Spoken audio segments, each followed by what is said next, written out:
নমস্কার বন্ধুরা, guardian Bangla YouTube চ্যানেলে আপনাদের প্রত্যেককে জানাই অনেক অনেক স্বাগত। এই জানুয়ারি মাস মানেই হাড় কাঁপানো শীত, আর এবছর শীত কিন্তু খুব বেশিই পড়েছে। আর এই সময় আমাদের প্রিয় অ্যাডেনিয়াম গাছগুলো এক গভীর ঘুমের দেশে চলে যায়, যাকে আমরা বলে থাকি ডরমেন্সি বা ঘুমন্ত দশা। এই সময় সামান্য ভুল করলেই আমাদের পছন্দের অ্যাডেনিয়াম গাছ কিন্তু মারা যেতে পারে। তাই আজকের ভিডিওতে আমরা বেশ কিছু পরিচর্যা সম্পর্কে জানব, যে পরিচর্যাগুলো করলে আমরা অ্যাডেনিয়াম গাছে যথার্থ ফলাফল পাবো এবং বসন্তের শুরু থেকেই আমাদের গাছ ফুলে ফুলে ভরে উঠবে। কি সেই পরিচর্যা জানতে হলে আপনাদের সম্পূর্ণ ভিডিওটি দেখতে হবে। যারা নতুন রয়েছেন গার্ডিয়ান বাংলা ইউটিউব চ্যানেলে, অবশ্যই চ্যানেলটিকে সাবস্ক্রাইব করে নেবেন এবং যারা ফেসবুক থেকে দেখছেন প্রোফাইলটিকে ফলো করে রাখবেন। এই সময় বন্ধুরা আমাদের গাছে জল দেওয়ার ব্যাপারটা কিন্তু খুব মাথায় রেখে দিতে হবে। অ্যাডেনিয়াম গাছে এই জানুয়ারি মাসে বড় শত্রু কিন্তু জল। এই সময় গাছ কিন্তু একদম বাড়বে না, খুব স্লো গ্রোথ নেবে নিলেও। তাই জলের প্রয়োজন কিন্তু খুব সামান্য পড়বে। গাছটিকে বাঁচিয়ে রাখার জন্য যে ন্যূনতম জলের প্রয়োজন হয় সেইটুকুনি জলের প্রয়োজন হবে। তাই মাটি একদম খটখটে শুকনো হয়ে গেলে, মানে ড্রাই হয়ে গেলে, তখনই আমরা জল দেবো। সপ্তাহে একবার করে এখন জল দিলে সব থেকে ভালো হয়। এবং একদম টপ ভাসিয়ে জল একদম দেবো না, খুবই পরিমিত পরিমাণে জল দেবো। 1 বছর বয়স্ক পুরাতন গাছ হলে আমরা 50 থেকে 100 ml পরিমাণ জল দেবো। যদি বড় গাছ হয় 200 থেকে 250 ml। ঠিক এই অনুপাতে যদি আমরা জল দিতে থাকি তাহলে আমাদের গাছে কখনোই সমস্যা দেখা দেবে না। আর আমাদের গাছে সমস্যা যেটা দেখা দেয় সেটা হচ্ছে অ্যাডেনিয়ামের মূল সমস্যা হচ্ছে রুট রটের সমস্যা। এই অধিক জল যদি গাছের গোড়ায় জমে থাকে এই শীতকালে দীর্ঘদিন ধরে, মাটি যদি ময়েস্ট থাকে, তাহলে কিন্তু আমাদের গাছে রুট রট বা মূল পচে যাওয়ার সমস্যা 100% হওয়ার চান্স বেড়েই যায়। আর এই রুট রটের সমস্যা যখনই দেখা দেবে তখন আমাদের গাছ থেকে থেকে মৃত্যুর দিকে ঢলে পড়বে। গাছের মূল যে গ্রোথ সেটা কিন্তু আমাদের শিকড়ের ভিত্তিতেই নির্ভর করে। গাছের শিকড় যদি নষ্ট হয়ে যায় গাছের গ্রোথও পুরোপুরি থমকে যাবে। এর পরবর্তী যে বিষয়টা আমি আমার ভিডিওতে বলতে চলেছি, যেটা আমি সেকেন্ড টিপসে রেখেছি, সেটা হচ্ছে রোদ্দুরের প্রভাব বা সূর্যালোকের আলোর প্রভাব। রোদ্দুরে রাখা অ্যাডেনিয়াম গাছের বিষয়টা আমরা অনেকেই এড়িয়ে যাই। অনেকে রোদ্দুরে অ্যাডেনিয়াম গাছকে রাখি না, অনেকে শেডের ভেতরে গাছ করছি বা বড় গাছের নিচয়ে রাখছি। কিন্তু এই শীতের সময় এই হালকা রোদের মধ্যে আমরা যদি অ্যাডেনিয়াম গাছকে রাখতে পারি তাহলে অ্যাডেনিয়াম গাছের কটিক্স কিন্তু খুব ভালো মতো বেড়ে উঠবে। আর অ্যাডেনিয়াম গাছ কিন্তু মরু অঞ্চলের গাছ, মানে মরুভূমি অঞ্চল, মানে গরমের অঞ্চলের গাছ। তাই অ্যাডেনিয়াম গাছকে আমরা এই কনকনে ঠান্ডার মধ্যে এই হালকা রোদ্দুরে রাখলে কোনো ক্ষতি হবে না। আর আপনার বাগানে যেখানে সব থেকে বেশি রোদ পড়ে সেখানেই গাছগুলোকে রাখুন।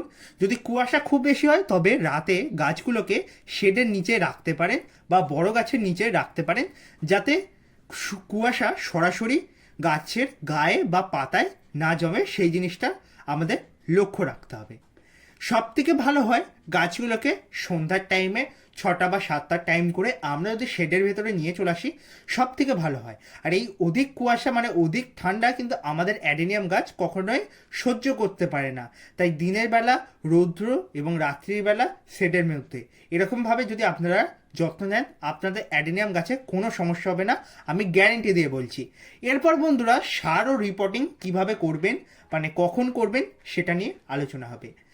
সারের ব্যাপারটা যেটা বলবো, এখন গাছ যেহেতু ডরমেন্সিতে রয়েছে তাই এখন কোনোভাবেই প্রচুর খাবার দিয়ে বা সার দিয়ে আমাদের ভুল করলে চলবে না। এই সময়টা আমাদের গাছকে নিজের অবস্থায় ছেড়ে দিতে হবে। জানুয়ারি মাসে অ্যাডেনিয়াম গাছে কোনো ধরনের সার দেওয়া একদমই চলবে না। গাছ এখন বিশ্রামে আছে তাই খাবার দিলেও সে গ্রহণ করবে না। একইভাবে এই মাসে রিপোর্টিং বা প্রুনিং বা ডাল ছাঁটাই একদম করা যাবে না, কারণ এই সময় শীতের মধ্যে গাছের গ্রোথ যেহেতু একদমই থমকে গিয়েছে, তাই এই সময় দাঁড়িয়ে গাছে কোনোভাবেই নতুন গ্রোথ দেখা দেবে না। তাই প্রুনিং করলে সেখান থেকেও উপরন্তু ফাঙ্গাসের সমস্যা দেখা দিতে পারে। ফেব্রুয়ারি মাসের মাঝামাঝি সময় দাঁড়িয়ে আমরা গাছে প্রুনিং করব। প্রুনিং করার ভিডিওটি ফেব্রুয়ারি মাসের শুরুর দিকেই চ্যানেলে আপলোড হয়ে যাবে। আপনারা সাবস্ক্রাইব করে রাখবেন, অবশ্যই সেই ভিডিওটি আপনাদের কাছে নোটিফিকেশানের মাধ্যমে পৌঁছে যাবে। এর পরবর্তী যে জিনিসটা আমি বলবো গাছে ব্যবহার করার জন্য সেটা হচ্ছে ফাঙ্গিসাইড স্প্রে।